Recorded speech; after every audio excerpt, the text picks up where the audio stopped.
आम देश में आज गोटे लिटर पानी दाम 20 टंका कहार किसी प्रोब्लेम ना 50 ग्राम आलू या आलू चिप्स पैकेट 20 टंका कहार किसी प्रोब्लेम ना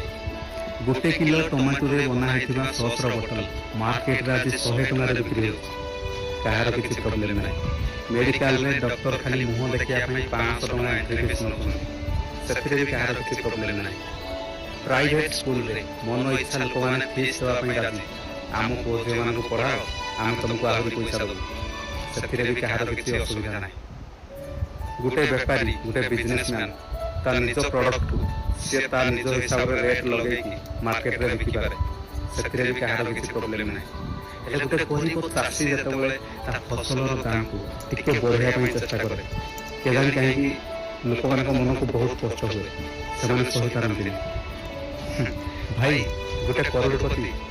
आ गोटे बेपारी से नेबे ताहले कहार किसी असुविधा ना से जिते लुटिले भी कहार किसी प्रोब्लेम ना हेले गोटे गरीब चाषी निज हक जदि फसल रेट को टिके बढ़ाई दिए ताहले समस्त को बहुत कष्ट लगे एमती कहीं भाई गोटे चाषी घर छुआ भिडियो को निहाती भाव शेयर कर जय जगन्नाथ।